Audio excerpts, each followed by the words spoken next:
Le pedimos a la inteligencia artificial que encarnara dos visiones históricas y opuestas, para debatir uno de los dilemas más antiguos y más actuales de la humanidad: capitalismo y socialismo. De un lado, la voz que defiende la libertad individual, la competencia y la propiedad privada, como motores de la dignidad y el progreso. Del otro, la voz que aboga por la igualdad social, la cooperación y la planificación económica, como garantes de la justicia y la equidad. Hoy no solo escucharemos cifras o teorías. Escucharemos un diálogo sobre la dignidad, la libertad y la responsabilidad colectiva. Este es un debate sin respuesta definitiva, pero que nos obliga a pensar. ¿Cómo queremos vivir y trabajar? ¿Qué significa progresar? Escuchen con atención. Reflexionen y decidan por ustedes mismos. Vamos a comenzar. ¿La competencia es motor de progreso o fábrica de desigualdad? La competencia es la fuerza que ha sacado a la humanidad de la pobreza. Como explicó Adam Smith. No es de la benevolencia del carnicero, del cervecero o del panadero de donde esperamos nuestra cena, sino de su propio interés. Entre 1950 y 1973, los 30 gloriosos. Europa Occidental duplicó su PIB per cápita gracias a la competencia, la inversión y la innovación. La URSS prometió riqueza y terminó en gulags. Cuba prometió libertad y terminó en represión. Eso demuestra que sin competencia real, el progreso se congela y se convierte en control despiadado. La competencia no es solo riqueza, es creatividad, es empuje, es la fuerza que permite soñar. Pero esa misma competencia sin límites también se convierte en trituradora social. Herbert Marcuse advirtió que la libertad de consumir se convierte en la obligación de consumir. Y que la cultura de la competencia termina moldeando hasta los sueños y la identidad. Según la OCDE, la desigualdad excesiva destruye la cohesión social. Y alimenta problemas como la violencia y la enfermedad mental. ¿De qué sirve la competencia si las oportunidades no son iguales? El socialismo sostiene que la dignidad humana no puede depender de un mercado que premia a los fuertes y relega a los débiles. La clave no está en anular la competencia, sino en regularla y complementarla con protección social. Mira Corea del Sur, en 4 décadas pasó de la pobreza extrema a la vanguardia tecnológica. Gracias a la competencia y la apertura al comercio global. Los sistemas más exitosos del mundo combinan libertad económica con redes de seguridad social, no con la supresión de la iniciativa individual. Pero la competencia también crea ansiedad y alienación. La presión por rendir y consumir ha convertido la vida en una carrera sin fin. Y no olvidemos los ejemplos trágicos. La competencia por el petróleo y los minerales ha alimentado guerras y saqueo ambiental. La verdadera pregunta es, ¿la competencia por sí sola puede garantizar la justicia y la dignidad? El socialismo no rechaza la iniciativa personal. Rechaza que la vida misma sea un concurso de ganadores y perdedores. La tensión es clara. La competencia puede motivar la innovación, pero también puede dividir y marginar. Segunda pregunta. ¿La automatización es una promesa de liberación o una amenaza para el trabajador y la dignidad? La automatización no es el enemigo. Es el progreso inevitable y necesario. Desde las primeras máquinas textiles hasta los robots en fábricas de autos. La tecnología ha reducido trabajos peligrosos y ha impulsado la productividad. Según el Foro Económico Mundial 2023, la automatización creará 97 millones de nuevos empleos en la próxima década. Aunque también eliminará 85 millones. La historia muestra que cada revolución tecnológica destruye oficios. Pero también crea nuevas industrias y formas de vida.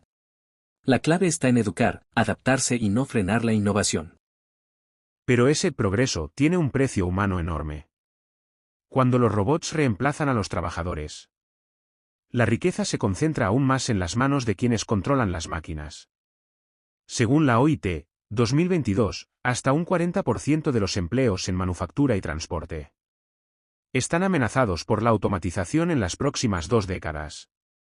La automatización sin justicia social es simplemente una nueva forma de explotación. Productividad para unos pocos, precariedad y ansiedad para millones.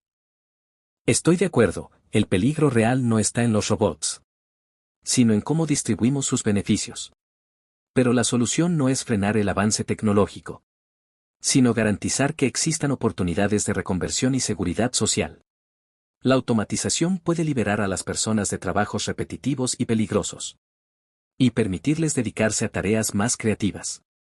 Con buenos sistemas de formación y una economía abierta, la tecnología puede ser aliada de la dignidad humana, no su enemiga.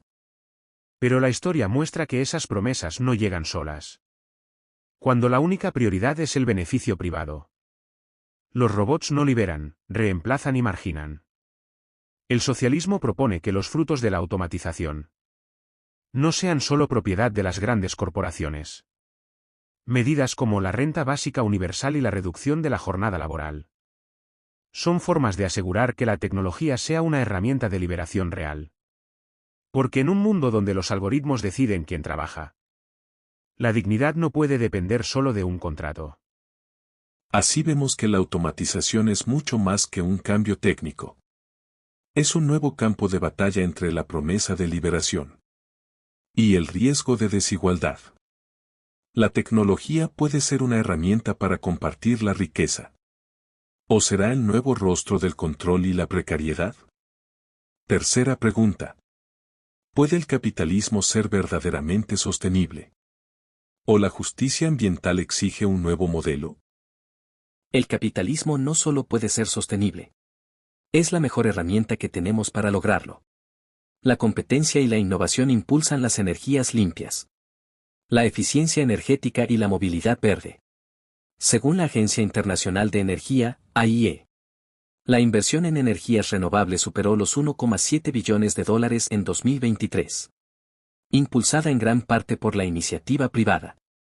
La clave está en la regulación inteligente. Impuestos al carbono, incentivos a la economía circular. Y transparencia para que el mercado premie la sostenibilidad. No necesitamos abolir el mercado, necesitamos darle un marco que lo oriente hacia el bien común. Pero el mercado funciona bajo la lógica del beneficio inmediato, no del equilibrio a largo plazo. Las grandes corporaciones petroleras y mineras no van a renunciar voluntariamente a sus ganancias millonarias, aunque destruyan ríos y bosques. Naomi Klein lo resume en esto lo cambia todo. El capitalismo no sabe cómo limitarse. El crecimiento infinito en un planeta finito es una receta para el colapso. La justicia ambiental exige más que incentivos, exige planificación, control democrático. Y el fin del mito de que el crecimiento económico puede ser infinito. Estoy de acuerdo en que el crecimiento infinito sin conciencia ambiental es suicida. Pero también es cierto que la innovación y la eficiencia tecnológica han permitido avances como la energía solar, la agricultura regenerativa y el reciclaje avanzado. Países como Alemania o Dinamarca muestran que la sostenibilidad puede coexistir con un mercado dinámico, siempre que el Estado ponga reglas claras y fiscalice el respeto ambiental. Alemania y Dinamarca también muestran que la sostenibilidad solo es posible cuando el interés colectivo se impone sobre el lucro privado. El capitalismo puede adaptarse, hasta donde no choque con los beneficios de los poderosos. El socialismo plantea que la energía, el agua y los recursos estratégicos no pueden ser mercancías, deben ser bienes comunes, gestionados con responsabilidad y equidad. Sin ese cambio de fondo, la sostenibilidad será siempre una promesa parcial. Nunca una realidad compartida. Así vemos que la crisis climática no es solo un desafío técnico. Es una prueba moral y política. Cuarta pregunta. ¿El poder económico amenaza la democracia, o es la competencia la que garantiza las libertades políticas? La democracia y el capitalismo se basan en el mismo principio. La libertad de elegir. Cuando hay mercados libres y propiedad privada, también hay diversidad de ideas y oportunidades. Según el índice de democracia de The Economist 2022, la mayoría de las democracias consolidadas están en economías de mercado abiertas, donde la competencia permite a las personas expresar sus ideas y proyectos de vida. El problema no es el mercado, sino cuando los monopolios distorsionan las reglas. Ahí el Estado debe actuar, pero sin aplastar la iniciativa individual. Pero la concentración de riqueza es también concentración de poder. Thomas Piketty lo explica bien. La desigualdad económica tiende a convertirse en desigualdad política. Los grandes empresarios financian campañas, controlan medios y dictan políticas que refuerzan sus propios privilegios. Un estudio de Gilens y Page 2014 mostró que en Estados Unidos, las decisiones políticas reflejan más los intereses de las élites que los de la mayoría. Cuando la economía está dominada por unos pocos, la democracia se vuelve una fachada, la libertad real queda reservada para quienes pueden pagarla. Estoy de acuerdo en que la influencia económica puede distorsionar la política. Pero eso no es inevitable. Países como Noruega o Canadá tienen mercados libres y democracias fuertes. Porque también tienen leyes claras de transparencia y participación ciudadana. La competencia económica sana es un antídoto contra los abusos. Porque permite a los ciudadanos elegir y construir alternativas. No depender solo del Estado. Pero incluso en esos países, la tensión está siempre presente. La riqueza compra voz, mientras la pobreza silencia. La verdadera democracia exige que la economía misma sea democrática. No puede quedar al margen, como un poder separado. El socialismo propone que los sectores estratégicos y las decisiones colectivas no dependan de intereses privados, sino de las necesidades y derechos de todos. Sin democracia económica, la democracia política es frágil y parcial. Así llegamos a un punto crítico. La democracia no es solo votar cada 4 años. Es también la capacidad real de decidir cómo vivimos y cómo producimos. La libertad de mercado puede proteger esa capacidad. ¿O es necesario un cambio más profundo para que la política sirva a todos? ¿No solo a unos pocos? En la próxima pregunta, abordaremos lo que está en el corazón de todo sistema. La dignidad humana y el sentido de la vida en el trabajo. Quinta pregunta. ¿Qué significa la dignidad humana en el trabajo, libre competencia o seguridad colectiva? El trabajo no es solo un medio de vida, es una fuente de identidad y orgullo. La libre competencia permite que cada persona busque su camino. Que el talento y el esfuerzo tengan recompensa. Como explicó Max Weber. El trabajo disciplinado y metódico no es solo subsistencia, sino una vocación, una forma de afirmación personal. Cuando el trabajo depende de la iniciativa y la creatividad. Cada uno puede aspirar a algo más que obedecer órdenes. Puede crear, innovar y sentir orgullo por lo que hace. Pero la competencia sin justicia puede convertir el trabajo en angustia. Cuando la supervivencia depende del salario, la libertad de elegir deja de ser real. Como dijo Karl Marx, el trabajo alienado convierte al hombre en un extraño en su propia vida. La dignidad no se mide solo en la posibilidad de emprender, sino en la certeza de que tu esfuerzo será valorado y tu vida respetada. La seguridad colectiva, salud, educación, protección social, son el suelo sobre el que crece cualquier dignidad laboral. Nadie niega la necesidad de protección social. Pero la dignidad humana también está en el derecho a soñar y a fracasar. Las sociedades más dinámicas combinan estabilidad con libertad. No obligan a nadie a competir sin red. Pero tampoco imponen un único destino. El trabajo digno nace de la posibilidad de elegir y de la competencia justa. No de la tutela constante del Estado. Pero la dignidad exige más que sueños individuales. Exige la certeza de que la vida no está a merced de la volatilidad del mercado. Un trabajador digno no es solo un competidor en un juego desigual, sino un ciudadano con derechos y un miembro de una comunidad solidaria. La cooperación y la planificación no anulan la dignidad. La protegen de las crisis y de la lógica del beneficio ciego. Así llegamos a una tensión que atraviesa toda la historia. ¿La dignidad humana florece con la libertad individual? ¿O necesita el respaldo colectivo que garantice la equidad y la justicia? En la próxima pregunta, pondremos este dilema en perspectiva global. Sexta pregunta. ¿La globalización es una oportunidad para compartir la riqueza? ¿O un vehículo de desigualdad y neocolonialismo? La globalización ha sido una fuerza de integración y progreso para millones. Gracias al comercio internacional y a los mercados abiertos. Países antes aislados pudieron acceder a tecnología, capital e innovación. Según el Banco Mundial, la pobreza extrema global cayó del 36% en 1990 al 9% en 2020, impulsada en gran parte por el crecimiento de economías emergentes, como China, India y el sudeste asiático. La globalización no es un enemigo, es una oportunidad para que los pueblos compartan conocimientos, ideas y progreso. Pero esa globalización también tiene rostro oscuro. Las cadenas de valor globales explotan la mano de obra más barata. Destruyen economías locales y refuerzan las desigualdades. Como denunció Eduardo Galeano en Las venas abiertas de América Latina. El desarrollo de unos es el subdesarrollo de otros. Según Oxfam, las 26 personas más ricas del mundo poseen tanta riqueza como la mitad más pobre de la humanidad. La globalización, bajo la lógica capitalista, no es solidaridad. Es colonialismo económico disfrazado. Estoy de acuerdo en que existen abusos reales. La explotación laboral en países en desarrollo y la evasión fiscal son problemas serios. Pero no podemos condenar la apertura global por estos fallos. Países como Vietnam y Bangladesh han mejorado sus niveles de vida gracias a la inserción en cadenas globales. Aunque aún falte mucho por hacer. La respuesta es fortalecer las instituciones y la cooperación internacional.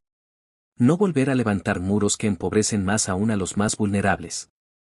Pero la apertura no garantiza la equidad por sí misma. Necesita voluntad política y planificación. Cuando la prioridad es solo la eficiencia y el beneficio, los pueblos quedan atrapados en ciclos de dependencia y saqueo de recursos. La globalización debe ser repensada como un proyecto de solidaridad. No solo de mercados y contratos. La justicia global exige que las economías más fuertes asuman responsabilidades. Y que la riqueza creada colectivamente sirva al bien común. Así vemos que la globalización no es una fuerza neutral. Puede unir o fragmentar, empoderar o someter. ¿Cómo podemos reimaginar un mundo globalizado que respete la dignidad de cada pueblo y la justicia para todos? En la próxima pregunta, vamos a explorar cómo estos dilemas económicos y políticos impactan en nuestra relación con el planeta y con las generaciones futuras. Séptima pregunta. ¿La crisis climática exige un nuevo contrato social, o puede resolverse dentro del modelo actual? La crisis climática es real y urgente. Pero puede enfrentarse desde dentro del capitalismo. Las energías renovables, la eficiencia energética, los mercados de carbono y la economía circular. Son respuestas impulsadas por la innovación y la competencia. Según la AIE, la inversión privada en renovables alcanzó máximos históricos en 2023. Gracias a marcos regulatorios que premian las soluciones limpias. No necesitamos reinventar la economía. Necesitamos reforzarla con reglas claras que hagan rentable cuidar el planeta. Pero el capitalismo no sabe cómo limitarse. Su lógica es la expansión y el beneficio. Aunque ello implique destruir ecosistemas y comunidades. Naomi Klein lo dice claro. El capitalismo y la naturaleza son incompatibles, uno crece sin fin. La otra tiene límites. Los países ricos siguen consumiendo recursos como si tuviéramos 3 planetas. Mientras el sur global paga el costo de sequías, inundaciones y migraciones forzadas. La justicia climática exige más que incentivos. Exige un nuevo contrato social que priorice la vida sobre el lucro.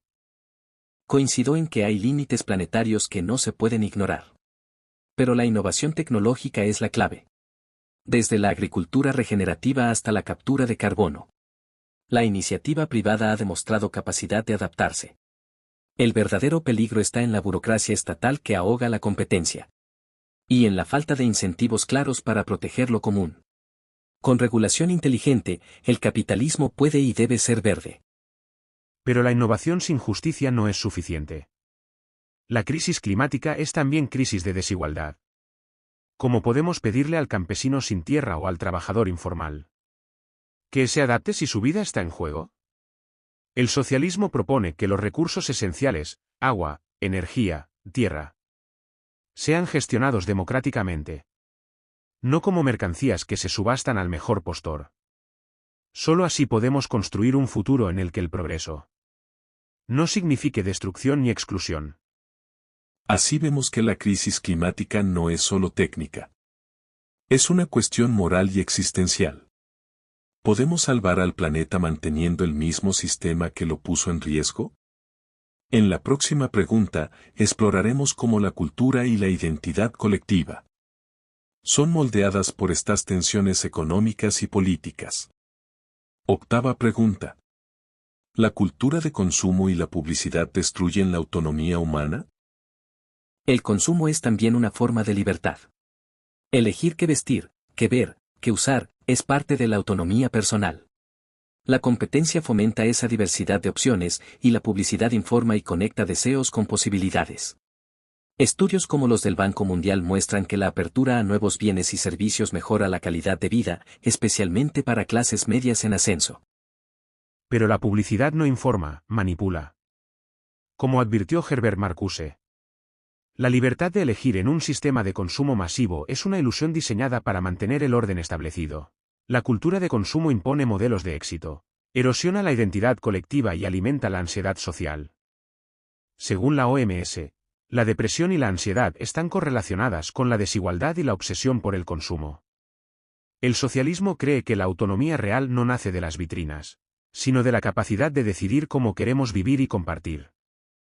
Es cierto que la publicidad puede manipular. Pero no podemos negar que muchas innovaciones sociales y culturales han nacido de esa competencia simbólica. Desde la moda inclusiva hasta las plataformas que visibilizan nuevas voces. La cultura de mercado es también cultura de expresión. La clave está en educar al consumidor y regular el poder de las grandes empresas. No en suprimir la diversidad de opciones. Pero mientras la propiedad de los medios y las plataformas esté concentrada, esa diversidad seguirá siendo un espejismo. El socialismo propone democratizar la cultura y la información, para que el arte y las ideas no sean solo productos de mercado, sino herramientas de dignidad y encuentro.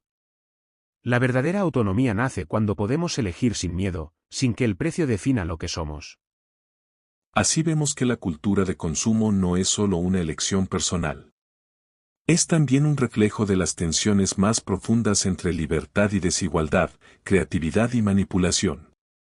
En la próxima pregunta, vamos a explorar la dimensión final de este dilema. Novena y última pregunta. ¿Qué significa la dignidad humana en un mundo de competencia globalizada y recursos finitos?